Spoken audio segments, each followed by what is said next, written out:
Welcome to the Brand Telling Podcast, where we go beyond basic branding with powerful stories as told by brand builders, owners, and founders. Now, here are your hosts, Chief Brand Teller Arthur Germain and the Brand Chef Asaf Bachman. I'm not a fan of what's often called inside baseball. The details and minutia of an industry. I mean, it can be fun to talk shop. You mean designers talk to designers about designers doing design? Exactly. Spilling the tea about others in your industry can be fun. But like you said, the problem is that people outside your industry, surprise, surprise, they're not as interested. Having said all of that, we're going to talk a little inside baseball about branding, marketing, and websites today. Oh, you gotta be kidding. But we're going to focus, as we always do, on what that means for the owners and the founders. We want to provide practical takeaways from an expert's point of view. Welcome to the Brand Telling Podcast. I'm Arthur Germain, and with me is my co-host, Asaf, the Brand Chef Bach. Thank you, Arthur. Our guest today is Andy Milligan of MMG Design. Andy leads MMG and takes a holistic approach to design and strategy that helps brands grow. And he's no stranger to content. His LinkedIn content is filled with insights, and he's also the host of the Creative Journal podcast, where he features interviews with industry leaders in marketing and more. Andy, welcome to the show. Thank you guys for having me. I'm super stoked to be here. So yeah, I've been following you guys, online for a while and listened to a few episodes, and I think what you guys are doing is awesome. So I'm really honored to be here. Well, thank you very much. And Andy, we've listened to some of your episodes too. And in one of your podcasts in September, you talked about finding your tribe. And I think we're part of your tribe. So we're really happy to have you with us today. Yeah, I feel the same. Thanks. So we know kind of what you do because we're in similar work, but can you tell us the meaning of MMG and kind of what makes you different? Yeah. So I guess my real differentiator is kind of my personality and approach that I take. I'm still small by choice right now. I've been running business full time for almost a year now, just on my own after graduating from agency life, I guess you could say. Yep. As an agency, what I do for service and for work, and how that's manifested through content is so much about just the discovery process of branding and how you transmit that into whatever you put out there, whether it be your website or your messaging, your copy, and really just kind of holding people's hand and helping them go through that, one step at a time. Because recently I went through it for myself for the first time. I'm getting my own sort of branding identity done. And you learn it's a very transparent process, something that, going with someone is, if you do it right, you only do it once. And what you see is that not a lot of people approach the same way. And a lot of the things come up in some of these conversations where you might not have ever thought if you were just kind of in the echo chamber of your own mind. So really just being that, consultant for people. And then the service, I think the actual deliverables behind it is secondary as I'm learning. So my main passion and specialty, kind of why I got started, was UI, UX, web design, logo design, sort of the deliverables at the end. But what I found is kind of the process of helping people get to realizing, who they are and becoming familiar with that is really the process that keeps me coming back. So yeah, and that's interesting because I think Asaf and I kind of feel the same way, that we're just having a talk about this, that the creativity part that Asaf does at the end, or the writing part that I'm doing at the end, that's that deliverable, and that's enjoyable. That's part of it. But the part that always excites me is the developing the strategy, asking the questions, and getting the aha moment where you say, "Oh, I see. Your brand is all about X," and having the client say, "Yes, when we can connect with Arthur the founder, is the idea machine." Yeah, like I always say, I'm a quotron for ideas. Now, if I could make money doing that, but the idea of just listening and hearing and kind of taking it from a different point of view, that's what I think is interesting. And I can see that in, the content that you're putting together. I was jumping around on your website and looking at, you've got a golf pro that you're working with. And, so everybody goes, "Oh, I know what a golf pro does." But the question is, do you really understand what the golf pro does, what they provide, the kind of guidance and the confidence that they provide to their clients, and being able to convey that. Because you may work with the pro, and you'll have to tell us, but you may work with the pro and they say, yeah, I know what I do, physically, I know what the activities are, but it's some of the mental thing that they may not recognize. And when you talk with them, you go, oh, okay, I hear a whole different thing coming out of you. How's that been when you work with your clients? How does that process begin for you? Yeah, that's awesome. Well, there's a cookie cutter. There's always the questions that you ask. Like, this is stuff that you could, type in to ChatGPT and say, like, what are the questions I ask in a brand discovery workshop? But then you'll find, I think, what we do and what a lot of people who really help people uncover and get to the origins of like the story and why their brand exists, why their business exists. So that a lot of times, like, it'll start with the tactical deliverables, like the actual service. Like for us, it's the website, the marketing strategy. For Andrew, it was, the golf lessons, selling the results to their clients. But what you realize that there is like such a deeper story behind that. And I mean, you guys are like true brand scientists. You understand that, like, once that conversation starts, once you start to peel back the layers, you realize that really like what we do is not scalable. And in that case, like, some of the questions I like to ask are open-ended type questions. One that I always come back to is like, what does your ideal day on the job look like? Yeah. Like, if money was no object, would you still be doing, what you're doing? And you kind of start to see what their true, not motives are, but you start to separate like what defaults are from what they feel like they should be doing or what they're feeling pressure to do. I liken it to the $10 billion question, which I ask.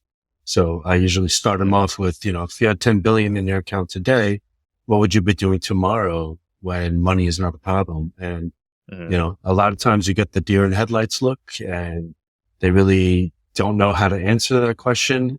And that's because they've never really thought about that before. Yeah. It's a perspective reshift. Yeah.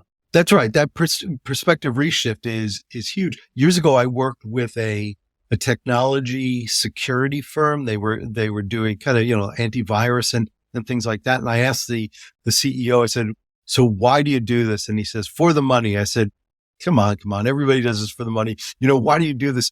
And he kind of got angry at that point. He said, it really pisses me off how many people do stupid things around their computer security. I'm like, ooh, tell me more. And as he got really riled up, he's kind of stopped himself and he goes, this is why we really do this. I'm like, yep, it really is. That you got it. That's why you really do this, It's great. You almost gotta push their buttons a little bit. Exactly. It's not until they're like swearing sometimes that you get somebody to say, okay, I understand who I am and what I do this for. Yeah. I definitely think the pushback is really important sometimes, because it also, kind of reaffirms that you're not just an employee. You're not just a yes man. You're not just an order taker. You're actually someone that has an expert opinion about the subject matter that can really help them push the needle forward. Right. Yeah. And that's what I think what so much of the design and deliverable part of it is, because both people are kind of coming from a vulnerable place. And I think that's how you separate yourself from you being a task taker, a designer, someone that's in it, someone that's a business partner rather than someone who like really knows the person and is able to manifest their vision. Let me ask you, Andy, what pushed you towards brand strategy and brand? Yeah, have you guys ever read The E-Myth by Michael Gerber? Yeah, sure. So it's a lot of it was starting for the end result, starting for okay, what do I actually enjoy doing in the day? It was the websites, it was the design, it was the logos, it was seeing how a user interface works and then transmitting branding to that. And, the actual process of doing it was something that I was really fulfilled with, something that I could spend all day doing. And what you realize is that might be the reason I think it is a lot of reason people get into business is like, I have this thing that I like doing and then I just want to spend all day doing it. When in actuality, when you make a business around what you love, it ends up being the thing that you probably do the least, because a business is so much more than just the tactical service, deliverables. right? Yeah, right. There's so much more.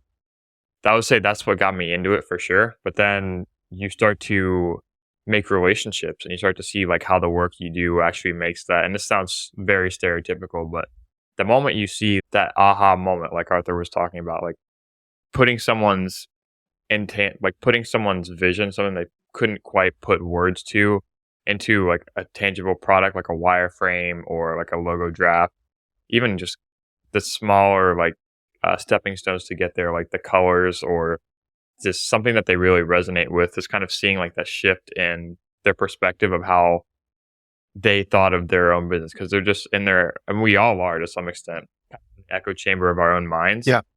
When you see someone that has that empathy and is able to express it in a different way, it's really rewarding. Then it just kind of like circles back to another question I always like to ask is, did you ever have a moment in business where you're like, yes, I am doing the right thing, like I am validated?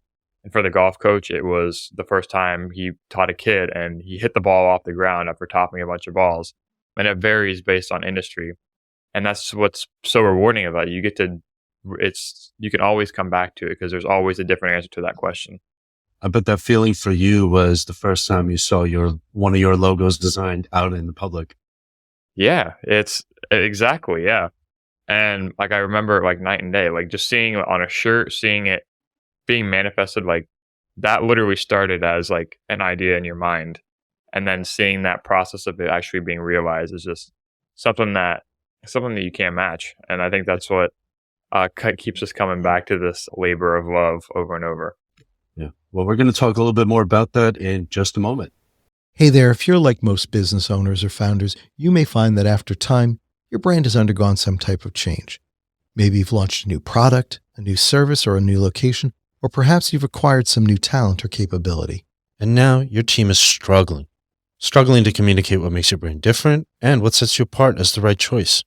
And that's why Asaf and I have launched the Brand Building Bootcamp. It's a focused workshop where we reimagine, refresh, rebuild, and relaunch your entire brand. We're essentially helping you become a category of one. The Brand Building Bootcamp gives you a refreshed brand storybook, visual identity, magnetic website, and the tools for connecting your content with your audiences to increase your bottom line. Arthur, don't forget, we're delivering all this in 30 days or less. Yeah, no pressure.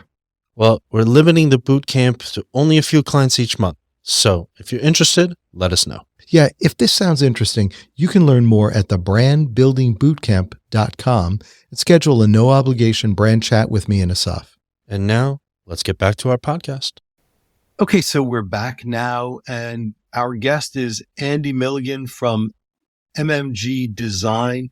Andy, we were talking a little bit about brand strategy, kind of what excited you. You talked about Michael Gerber's E-Myth, as everyone knows, the working on versus working in the business. And you were excited about that part of working in the business where you got to really see and visualize it and produce the work for the client, and the excitement of then seeing it when it was out in the wild, as Asaf said.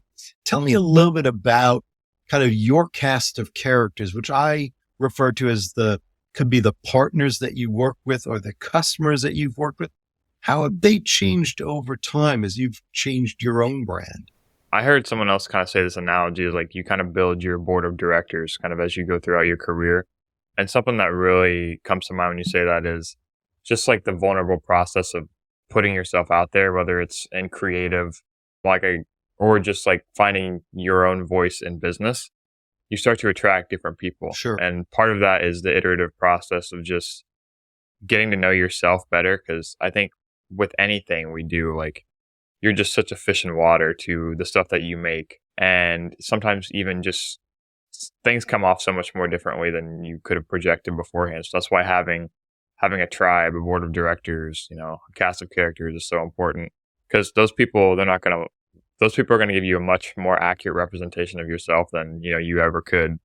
So a lot of that for me has come through content, LinkedIn. That's how Asaf and I got in touch, is the people that resonate with your content, they're going to let you know. And whether it's just for, other professionals in your industry, people that could end up being clients, you can send yourself down a very unproductive path if you worry too much, in my opinion, about tailoring your exact content, trying to reach a very specific person. And that may be a bit of a contrarian take, but I think so much of it is you have to go through this uncomfortable period, especially in the beginning, where what you say, what you do doesn't resonate, where you post something or you put an idea out there and it gets zero responses. I think the people that are the most successful in the long run have gone through that kind of uncomfortable phase where they put themselves out there and it wasn't reciprocated, but then they've capitalized on it and they've come back and they've taken the feedback, they know what hasn't resonated, but they're able to capitalize on that and really find the true version of themselves. And for me, that was definitely the case. So I started full time, February 1st, and from that day on, I'm just posting every single day. And there was times where like you get negative engagement on your post, like it feels like, and you spend so much time, scripting a video, recording it, trying to get better speaking on camera, like all these things, and it lands with nobody. And you think like, okay, maybe I could have done more on my end, take some accountability for that. But as you find, like, it just wasn't resonating with the right people. You weren't building the right cast of people that it was sounding off to. So I think you kind of have to go through to go ahead. It's interesting. You start off saying that you thought it was contrarian, and I don't know that it's contrarian. It just sounds like your process is to kind of start with that end goal in mind, where lots of people will say, well, I want to reach, women aged 35 to 45 who, had their first child, that's their target audience.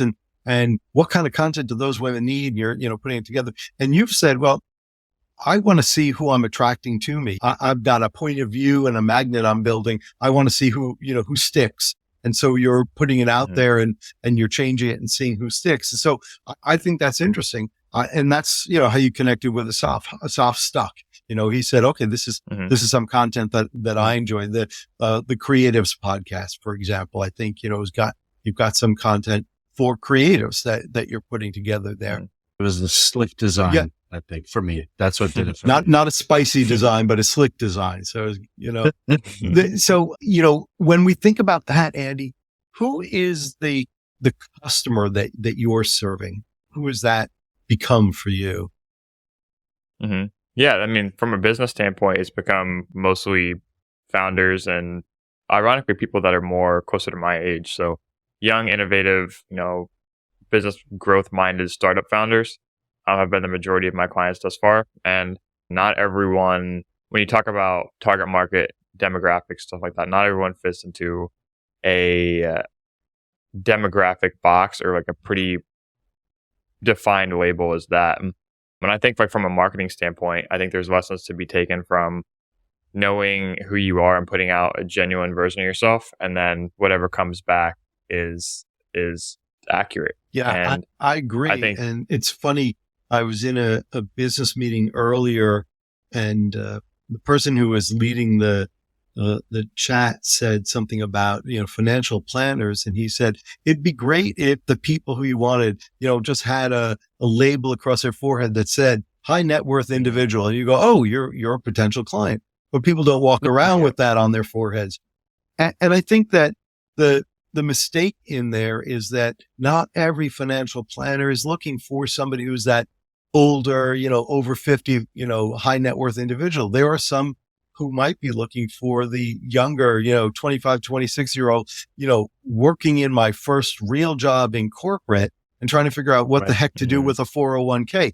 That is might be a target for certain financial planners, somebody to grow with. And, so your Andy, content's going to be changed too. So Andy, given your customer bases tend to be on the younger side, more innovative thinkers, what kind of experience does MMG hope to provide those clients as they go through, discover their brand and receive the deliverables that you provide? Yeah, absolutely. So a lot of it is this kind of hand-holding processes. When I tell people that, I'm a younger founder as well, and that business ownership is something that we kind of navigate together, I think it's the conversation you can have with all small to medium-sized business owners. And that's a tip for any service provider, B2B, is always kind of tying back to any shared value that you can find with them. And it doesn't always have to be you guys do the same thing or you're in the same stage of business. I think you can empathize with anybody, but the more commonality you can create on a personal level with the clients, people you want to work with, the more powerful you're going to be able to speak to the value that your services have to benefit them in maybe an adjacent industry. The tangible deliverables of it are the marketing side, because there are so many people in these industries, especially when they're younger, they're getting started. They are versed in content and social media, but they aren't seeing the conversion to actual dollars and cents or putting themselves out there effectively or genuinely.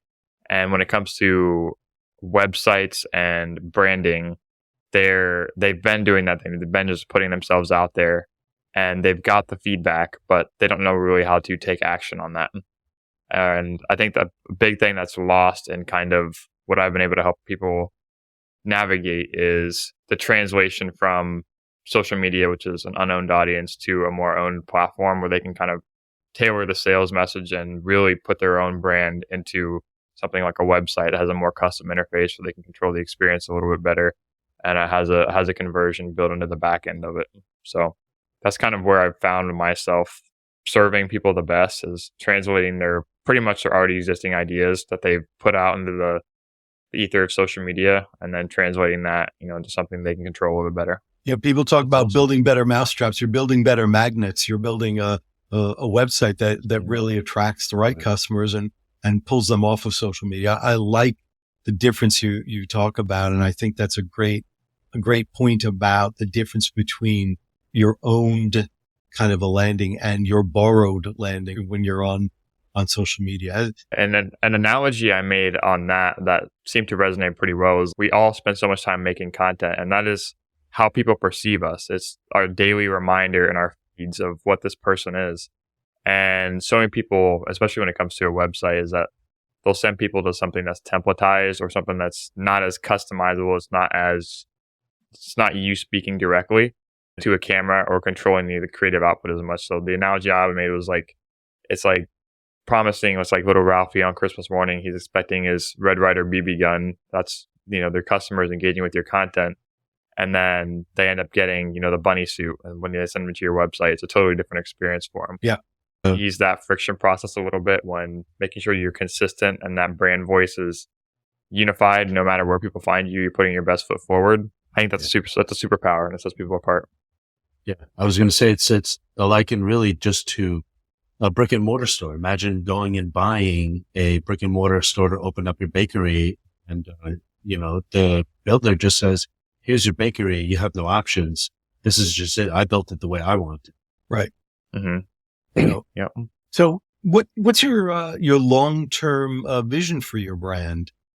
Obviously, the long-term goal is to help as many people as possible. I think with anything, the perspective is to listen to what would the 100-year-old version of yourself say. And it's creating these relationships in business where people actually want to go to your funeral. So in the short term right now, it looks like vetting the people that you work with, creating long-term partnerships, showing up for them over and over, and creating a business model where you're encouraged to go and you're excited to go to speak to each other. So I know in the websites and marketing space for me right now, that looks like maintenance plans. It looks like recurring engagements. It looks like time on the calendar every month where we do some kind of a check-in or analytics reporting. And also personally for me, it looks like something that has time and location freedom, because I think that's the reason why a lot of business owners start, is obviously to, fulfill a need and quench that internal desire they have to, make change and have purpose. That's how their business is realized. That's how their self-identity is realized, but also just to make life what you want it to be. And for me, the business is not so much the deliverables as much as it was when I started, but it's more so what it means for other areas of life. It's for the relationships. It's for the daily reality of location and time freedom, and building the relationships and establishing connections, with clients and with networking and all these other opportunities that business provides. And that's something that I didn't even occur to me when I got started, was the relationships and the things that come with outside of just the money and the freedom. So that's great. That's fantastic. Here on Long Island, where Asaf and I are recording from, and you're in Ohio, but there is a networking group here called Huga, and you kind of you defined exactly what these guys do, a focus on relationship over transaction in business networking. So we'll have to put you in touch. Actually, I believe Andy knows about Oh, okay, good. and has already been in contact with us. Good. I was going to say we need to put you in touch. Connected. Maybe we can get them to create a branch out there in Ohio with you. Yeah. So You guys got me looped in.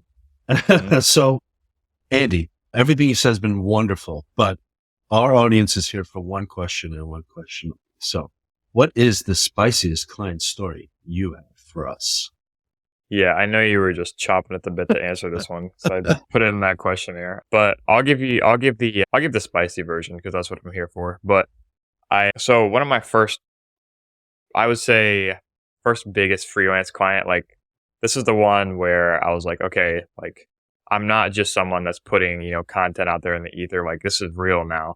So this client was a brand identity client. It was a logo design for a WordPress template website company. When I met her via a referral group in a networking and an online community for web designers, and she was kind of a referral from that. And she had and this is my biggest takeaway from this whole thing, was to take on projects that are slightly outside of your comfort zone, and also the importance of setting expectations and like the things that you don't say. We got along like best friends. And even as I say that now, like you probably shouldn't be best friends right away with the people that you work with. And it's okay if the relationship evolves into that eventually. But for me, I based too much of the entire process off of emotion. So contract started, she wanted a logo redesign for her DIY website template service she was providing. She had a whole community of, I think it was like 140 members at the time that were kind of in her circle for marketing and business consultancy. And she basically used WordPress templates to work for their like solo female consulting businesses. And her tastes were very preferentially feminine script design. And I don't know if I've like put on a really good front in terms of what I deliver, but it ain't that. And long story short, I learned everything not to do in terms of the revision process, communication, how to present concepts in a way that's other people enjoy. And I also learned a ton about self-awareness. So not everyone is like you. Not everyone is like me. Not everyone has the same taste. So, and I also learned that, some people that have bigger agencies also have internal design teams. And those internal design teams give feedback outside of just the founder. So I received a few Loom videos with feedback on the second draft of concepts, and they did not mince words. And this is one of those things where I won't go into like the entire details of it because it is like my initial reaction when I watched that was just so negative internal dialogue, negative self-talk, questioning like, well, man, if this is true, this is what people really think of my work, then why did I even start? Yeah, and it was not comfortable for me. But then, I learned my lessons in terms of the setting expectations part, refunded her the money 100%. It's actually not even a bad relationship now. Like obviously we're not best friends, but she was very accepting of, working with someone and made a good referral, and the relationship was saved. So I think there's another lesson that we've learned in that too, is that to not, when you get sent a Loom video where a designer says, this is horrible, I don't know what we're doing, we are not on the right track, just a couple pull quotes. The emotions that come when you see that in the moment aren't always reflective of the downsides that it can be. So I think it's important to have humbling moments like that, because that definitely was for me. And even sharing this right now kind of brings a little bit of blood rushing to my face. But I mean, that's all the lived experiences of businesses. And if everything was smooth sailing all the time, I don't think any of us would be here. So you wouldn't grow, right? That's how we grow, with those uncomfortable moments. I have to tell you, Andy, I have been there. I have had clients who have not been happy with something, and we've either gone back to make it right or agreed to part as semi-friends.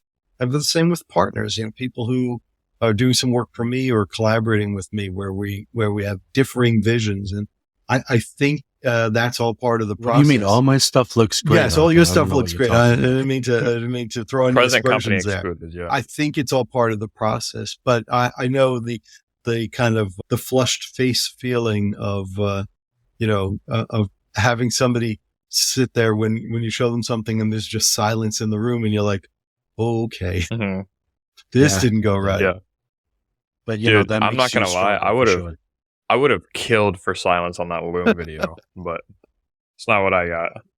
So That's a really good point, though. So Andy Milligan at MMG Design. Why don't you tell everyone how to connect with you, your website, your LinkedIn, and all your other contact info? Yeah, absolutely. First of all, I want to say I appreciate you guys having me on. Like, I pitched Asaf pretty hard to get on here. I wasn't invited, and it's not something I take lightly. So I love talking on podcasts, and hopefully I had some value for the audience today. Absolutely. I'm very happy you did. Thank you. Yeah, thank you. But you guys can reach me. I'm on LinkedIn perpetually, as Asaf knows. Andy Milligan. Website is mmgdesign.net, where you can check out the creative stuff I do for business owners here in Columbus, Ohio, and the podcast, the Creative Journal podcast on Spotify and Apple. If you guys want to check that out, if you're in marketing or you're a young founder and you need some help navigating how to navigate a business, then that's where you can find me. And we're going to put all of those contact details into the description on the podcast so people can find it from there as well. So thank you very much for joining us here on the Brand Telling Podcast. This is Arthur Germain. This is Asaf, the brand chef Bachman. Have a good day, everybody. Thank you for joining us for the Brand Telling Podcast. If you have a story idea or would like to be a guest on the podcast, please send us an email at podcast@brandtelling.com.